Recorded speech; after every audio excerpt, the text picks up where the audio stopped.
National citizen পার্টির একজন সদস্য।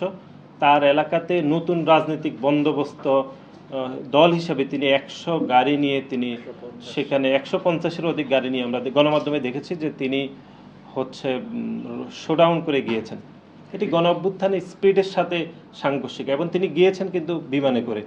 হাসনাত একটি বক্তব্য দিয়েছেন, সে বক্তব্য ঠিক বেঠিক এটি অন্য বিতর্ক, কিন্তু তিনি যেভাবে বক্তব্য দিয়েছেন সেটি সমীচীন হয়নি, এটি প্রায় সব মানুষই স্বীকার করছেন।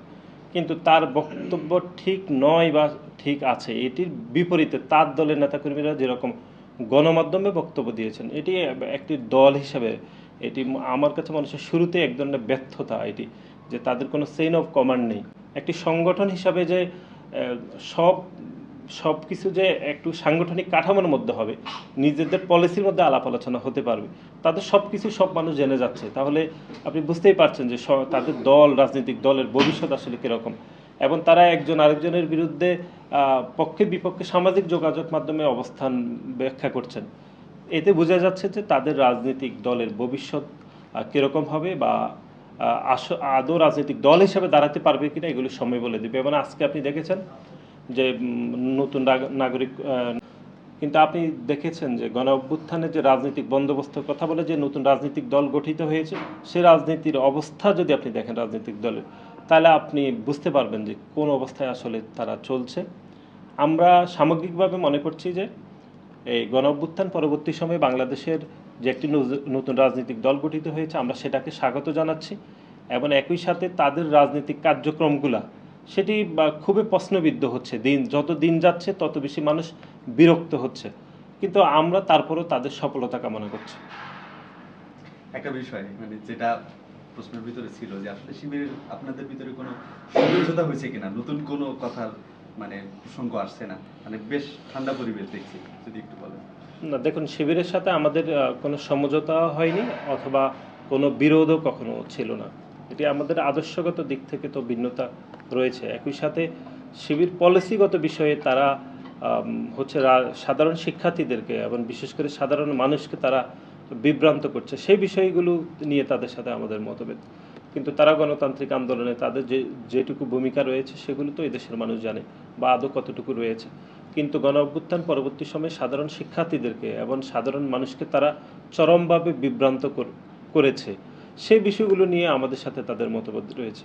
কিন্তু বাকি বিষয় নিয়ে তো আমরা কাউকে, বাংলাদেশের কোনো ছাত্র সংগঠনকে আমরা বাধাগ্রস্ত করছি না, সেটি শিবির হোক, বামপন্থী ছাত্র সংগঠন হোক, বা নতুন কোনো ছাত্র সংগঠন হোক।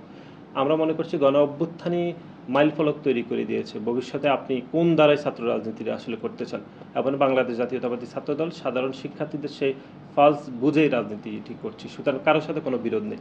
আচ্ছা, একটা বিষয় জানতে চাইবো যে ডক্টর ইউনূস আজকে জাতীয় উদ্দেশ্যে ভাষণ দিয়েছেন, এবং ডিসেম্বর থেকে জুনের ভিতরে তিনি আবারও বলছেন যে নির্বাচন হবে।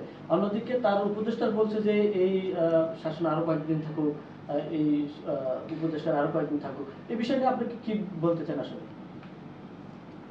আমাদের তো মনে হচ্ছে যে প্রধান উপদেষ্টা এর আগে বলেছেন ডিসেম্বরের মধ্যে, এবং আজকে বলেছেন ডিসেম্বর থেকে আবার জুনের মধ্যে। এটি আমাদের কাছে খুব কন্ট্রাডিক্টরি মনে হয়েছে ব্যক্তিগতভাবে। নিশ্চয় আমাদের পার্টি এই বিষয়ে বক্তব্য দিবে, এটি পার্টির বক্তব্য যেটি হয় সেটি। কিন্তু আমার কাছে মনে হচ্ছে যে তিনি আগে বলেছেন ডিসেম্বরের মধ্যে, আজকে বললেন একটু আগে আমি দেখলাম সেটি ডিসেম্বর থেকে জুনের মধ্যে, আর একটু লম্বা সময় নিয়েছেন। আমার মনে হচ্ছে তিনি হয়তো এখনকার ছাত্র উপদেষ্টাদের চাপে পড়ে এরকম কথা বলেছেন। আমরা মনে করছি যে নতুন যে রাজনৈতিক দল গঠিত হয়েছে তারা খুবই বিভ্রান্তগ্রস্ত, এবং একই সাথে তারা একজন এক একভাবে কথা বলছেন, এবং সেনাবাহিনীকে নিয়ে তারা যে বক্তব্য দিয়েছেন সেটি খুবই দুঃখজনক। এবং সেনাবাহিনীকে বক্তব্য দিয়ে তারা যেরকম নিজেদের মধ্যে পাল্টাপাল্টি বক্তব্য দিচ্ছেন, সেটি সামাজিক যোগাযোগ মাধ্যমে এটি দৃষ্টিকটু হয়েছে, এবং একটি রাজনৈতিক দল হিসাবে আমরা মনে করছি তারা চরমভাবে শুরুতে ব্যর্থ হয়েছে, এবং শুরুতে হোঁচট খেয়েছে। আমরা মনে করছি খুব দ্রুত সময়ের মধ্যে জাতীয় নির্বাচন হওয়া উচিত, কারণ আপনারা দেখেছেন আইন শৃঙ্খলা বিষয়ে খুবই চরম অবনতি, মানুষজনের মধ্যে স্থিতিশীলতা হচ্ছে না, মানুষজন অস্থিরতার মধ্যে রয়েছে। সুতরাং মানুষ মনে করছে একটি দ্রুত জাতীয় নির্বাচনের মাধ্যমে যে সরকার গঠিত হবে সেই সরকার অনেক বেশি স্থিতিশীল থাকবে। সেই জন্য আমরা মনে করছি খুব দ্রুত সময়ের মধ্যে জাতীয় নির্বাচন হওয়া উচিত, এবং সংস্কারের পলিসিগুলো তো ইতিমধ্যে চলছে বলে আমরা দেখছি। সেক্ষেত্রে নির্বাচনের রুটম্যাপ কেন আসছে? তো প্রধান উপদেষ্টা তো এর আগে বলেছেন যে ডিসেম্বরের মধ্যে হবে। আজকে উনি আরও লম্বা সময় নিয়েছেন। এখন কেন নিয়েছেন আমরা জানি না। নিশ্চয় আমাদের দল এই বিষয়ে প্রতিক্রিয়া জানাবে, কিন্তু আমাদের মনে হচ্ছে এটি অনেক বেশি লম্বা সময়, ছাত্রদল মনে করছে।